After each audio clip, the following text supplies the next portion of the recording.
வணக்கம் நண்பா. இன்றைக்கி நம் தேசத்தின் ஸ்மார்ட் ஃபோனை தான் அன்பாக்ஸ் பண்ண போகிறோம். அதாவது இந்தியாவில் மேனுஃபேக்சர் பண்ண மைக்ரோமேக்ஸோட இன் 1B சாமானிய மக்களும் வாங்கக்கூடிய ஒரு பட்ஜெட்டில் ஒரு சூப்பரான ஒரு ஃபோனை அறிமுகம் செஞ்சுருக்காங்க. அப்படி இந்த ஃபோனில் என்னென்ன வசதிகள் இருக்குது, என்னென்ன ஆப்ஷன்ஸ் இருக்குது, எல்லாமே சேர்த்து அன்பாக்சிங்கோட இந்த வீடியோவில் நம்ம பார்த்துக்க போகிறோம். ஸோ இன்றைக்கி வீடியோக்குள்ளே போகலாம். அதுக்கு முன்னாடி இது வரைக்கும் நம்முடைய தமிழ் டெக்னிக்கல் குருஜி சேனலை நீங்கள் ஃபாலோ பண்ணாதவங்களா இருந்தீங்கன்னா ஃபாலோ பண்ணி வச்சுக்கோங்க. சப்ஸ்கிரைப் பண்ணாதவங்களா இருந்தீங்கன்னா கீழே சப்ஸ்கிரைங்கிற பட்டன் கொடுத்துருப்பாங்க, அதை அழுத்திக்கோங்க. கூடவே பெல் ஐக்கான் இருக்கும், அதையும் டேப் பண்ணி ஆள் கொடுக்கும்போது நான் எப்பப்போ உங்களுக்கு புதிய அப்டேட் கொடுக்குறேனோ உங்களுக்கு உடனுக்குடன் நோட்டிஃபிகேஷனாக கிடைக்கும். நீ வாங்க இன்றைக்கி வீடியோக்குள்ளே போகலாம்.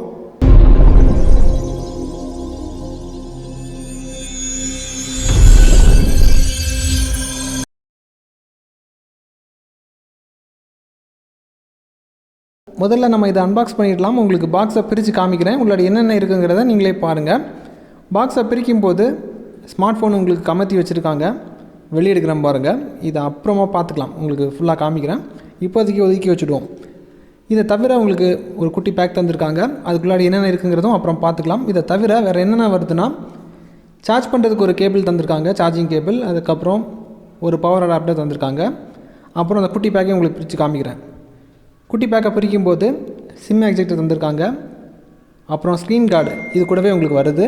ப்ளஸ் உங்களுக்கு பேப்பர் ஒர்க்ஸ். இவ்வளோ தான் உங்களுக்கு அன்பாக்சிங்கில் வருது. அன்பாக்சிங் பார்த்துருப்பீங்க. நீ ஃபோன் எந்த மாதிரி இருக்குங்கிறத நீங்களே பாருங்கள். ஃபோன் பார்க்குறதுக்கு ரொம்ப சிம்பிளாக இருக்குது. அதாவது ப்ரீமியமான ஸ்மார்ட் ஃபோன் சொல்ல முடியாது, கிட்டத்தட்ட ஒரு லுக்கு கொடுக்குது, அவ்வளோதான். இதுக்கப்புறம் ஸ்லிம்மான ஸ்மார்ட் ஃபோன்னு சொல்ல முடியாது, ஸ்லிம்மும் சொல்ல முடியாது, வெயிட்டான ஸ்மார்ட் ஃபோனுன்னு சொல்ல முடியாது. ஓரளவுக்கு நல்லா பண்ணியிருக்காங்க. அதே மாதிரி பேக் சைடில் பார்த்தீங்கன்னா உங்களுக்கு பிளாஸ்டிக் பாடி தான். பிளாஸ்டிக் பாடினா கீழே விழுந்தால் நொறுங்காத மாதிரி தான் பண்ணியிருக்காங்க. அந்த விதத்தில் இவங்க நல்லா பண்ணியிருக்காங்க. இதுக்கப்புறம் இதோட டிஸ்பிளே பார்த்தீங்கன்னா உங்களுக்கு 6.5 இன்ச்சில் உங்களுக்கு ஸ்க்ரீன் தந்திருக்காங்க. அப்புறம் இது 2 வேரியண்ட்டில் வருது. 2GB ரேம் வேரியண்ட்டில் வருது, 4GB ரேம் வேரியண்ட்டில் வருது. என்கிட்ட வந்து இருக்கிறது பார்த்தீங்கன்னா 4GB ரேம் வேரியண்ட். அப்புறம் ஸ்டோரேஜ் பார்த்தீங்கன்னா 64GB ரோம். இதுக்கப்புறமாட்டு இதில் Android 10 OS லோட் பண்ணியிருக்காங்க. 10 OS மீன்ஸ் உங்களுக்கு பியூர் 10 கிடையாது. இது வந்து கோ எடிஷன்னா லைட் வெயிட் ஆப்ரேட்டிங் சிஸ்டம் சொல்லுவாங்க. அதாவது இன்னும் எளிமையாக சொல்ல போனால், இப்போ இந்த ஃபோனில் 4GB ரேம் தந்திருக்காங்க. இதோட பெர்ஃபார்மன்ஸு மற்ற 6GB ரேம் கூட கம்பேர் பண்ணி பார்த்தீங்கன்னா அந்த அளவுக்கு உங்களுக்கு பெர்ஃபார்மன்ஸ் நல்லாயிருக்கும். சின்ன விஷயங்களை வந்து அங்கங்கே ஸ்டாப் பண்ணியிருப்பாங்க. பெர்ஃபார்மன்ஸை பூஸ்ட் பண்ணுறதுக்கு என்னென்ன வேலைகளை வந்து பண்ண முடியுமோ இந்த கோ எடிஷன் உங்களுக்கு பண்ணி கொடுக்கும். அதாவது ஒரு 6GB ரேம் ஃபோனு உங்கள் கையில் இருக்கிற மாதிரி அந்த ஒரு எக்ஸ்பீரியன்ஸை கொடுக்கும். இப்போ 2GB வாங்கினீங்கன்னா 3GB ஃபோன் உங்களுக்கு எந்த மாதிரி பெர்ஃபார்மன்ஸோ அந்த மாதிரி உங்களுக்கு பேக்ரவுண்டில் எல்லாமே டாஸ்க்கெல்லாம் அந்த மாதிரி தான் பண்ணும். அப்படி பண்ணியிருக்காங்க. அதுக்கப்புறம் இதில் ப்ராசஸர்னு பார்த்தீங்கன்னா மீடியாடெக்கோட ஹீலியோ G35 ப்ராசஸர் பயன்படுத்தியிருக்காங்க. அப்புறம் 5000 mAh பேட்டரி தந்திருக்காங்க. பேக்கப் நீங்கள் நல்லா எதிர்பார்க்கலாம். ஏன்னா கிட்டத்தட்ட உங்களுக்கு 2.5 நாள் வரைக்கும் நீங்கள் எதிர்பார்க்கலாம். இன்னொரு ஹைலைட்டான விஷயம் என்னென்னா, டைப் சி போர்ட் இதில் தந்திருக்காங்க. ரேட்டு பார்த்தீங்கன்னா உங்களுக்கு 2GB 7000 வரும், இது 8000 வரும் 4GB வேரியண்ட்னா.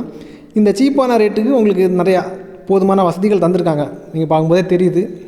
இதுக்கப்புறமாட்டு இதில் சென்சார்னு எடுத்துட்டிங்கன்னா உங்களுக்கு பேசிக்கான சென்சார் எல்லாமே தந்திருக்காங்க. அதாவது ஆசிலோமீட்டர் சென்சார் கொடுத்துருக்காங்க, லைட் சென்சார் கொடுத்துருக்காங்க, ஜைரோஸ்கோப் இருக்குது, ப்ராக்சிமிட்டி சென்சார் இருக்குது, அப்புறம் ஃபிங்கர் பிரிண்ட் சென்சார் கொடுத்துருக்காங்க. ஃபிங்கர் பிரிண்ட் சென்சாரை பொறுத்த மட்டும் உங்களுக்கு பேக் சைடில் தந்திருக்காங்க. பெர்ஃபார்மன்ஸ் நல்லாயிருக்கு, டிலே பெரிய அளவுக்கு இல்லை, சூப்பர் ஃபாஸ்ட்டாக அன்லாக் ஆகுது. இதுக்கப்புறமாட்டு கேமரா வந்து பார்த்தீங்கன்னா பேக் சைடை உங்களுக்கு காமிக்கிறேன் பாருங்கள். 2 கேமரா தந்திருக்காங்க. ப்ரைமரி கேமரா உங்களுக்கு 13 மெகாபிக்சலில் இருக்குது, அதாவது மெயின் கேமரா. அதுக்கப்புறம் இன்னொரு 2 மெகாபிக்சல் கேமரா தந்திருக்காங்க. இதுக்கப்புறம் அப்படியே ஃப்ரண்டில் வந்துட்டிங்கன்னா செல்ஃபி எடுக்கிறதுக்காக உங்களுக்கு 8 மெகாபிக்சல் கேமரா தந்திருக்காங்க. கேமராவோட சாம்பிள் எந்த மாதிரி வந்திருக்கு, அதுக்கப்புறம் ஃப்ரண்ட் கேமரா ஃபுட்டேஜ் எந்த மாதிரி இருக்குது, பேக் கேமரா ஃபுட்டேஜ் எந்த மாதிரி இருக்குது, போர்ட்ரேட் ஷாட் எந்த மாதிரி இருக்குது, ஒரு கம்பேரிசனோட உங்களுக்கு ஒரு சில சாம்பிள்ஸ் நீ காமிக்கிறேன். அதுக்கப்புறமா லாஸ்ட் உங்களுக்கு கேமிங் எக்ஸ்பீரியன்ஸ் எந்த மாதிரி இருக்குது எல்லாமே சேர்த்து பார்த்துக்கலாம். ஸோ இன்னும் கொஞ்சம் கடன் தான் இருக்குது, கொஞ்சம் பொறுமையாக பாருங்கள். ஏன்னா பொறுத்தார் பூமி ஆழ்வார். இனி உங்களுக்கு ஒரு சில கேமரா சாம்பிள்ஸ் காமிக்கிறேன், எந்த மாதிரி வந்திருக்குங்கிறத பாருங்கள். இப்போ நீங்கள் பார்க்குற ஷாட் வந்து பார்த்தீங்கன்னா பேக் கேமரா மூலிமா எடுக்கப்பட்ட ஷாட் தான். எவ்வளோ டீட்டெயில் கவர் ஆகிருக்குங்கிறத பாருங்கள். இதுக்கப்புறமா உங்கள் திருப்திக்காக இன்னொரு ஷாட்டையும் காமிக்கிறேன். இந்த ஷாட்டை பாருங்கள், சேஞ்ச் பண்ணிட்டேன். இப்போ பாருங்கள் எப்படி வந்திருக்குங்கிறத பாருங்கள். இதை தவிர இன்னும் ஒரு சில சாம்பிள்ஸ் உங்களுக்கு காமிக்கிறேன், கொஞ்சம் பொறுமையாக பாருங்கள். இனி உங்களுக்கு அடுத்த சாம்பிள் காமிக்கிறேன். அதாவது பேக் கேமரா மூலிமா எடுக்கப்பட்ட போர்ட்ரேட் ஷாட் இந்த மாதிரி வந்திருக்குங்கிறத பாருங்கள். இப்போ நீங்கள் பார்க்குறது நார்மல் ஷாட் தான், போர்ட்ரேட்டுக்கு மாற்றிட்டேன். இப்போ பாருங்கள் போர்ட்ரேட் ஷாட் எந்த மாதிரி வந்திருக்குங்கிறத பாருங்கள்.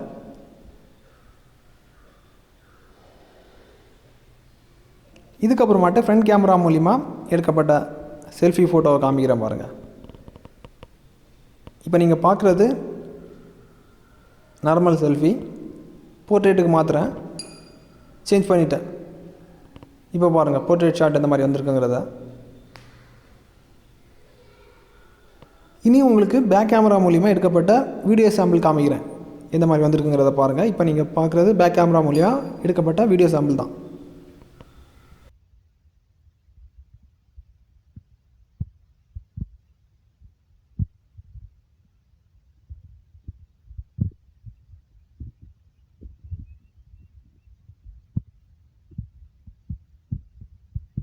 இனி உங்களுக்கு ஃப்ரண்ட் கேமரா மூலிமா எடுக்கப்பட்ட வீடியோ சாம்பிள் காமிக்கிறேன், இந்த மாதிரி வந்திருக்குங்கிறத பாருங்கள்.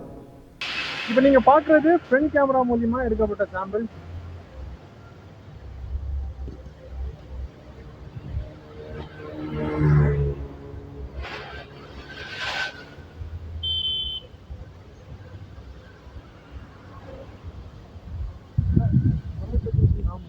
சாம்பிள்ஸ் பார்த்துருப்பீங்க. இனி உங்களுக்கு கேமிங் எக்ஸ்பீரியன்ஸ் எந்த மாதிரி இருக்குங்கிறத சொல்லிடுறேன். கேமிங்கை பொறுத்த மட்டும் உங்களுக்கு பரவாயில்ல, நல்லாயிருக்கு. நல்லாயிருக்குன்னா ரொம்ப நல்லாயிருக்குன்னு சொல்ல வரல, இந்த பட்ஜெட்டுக்கு சிறப்பாக பண்ணியிருக்காங்க.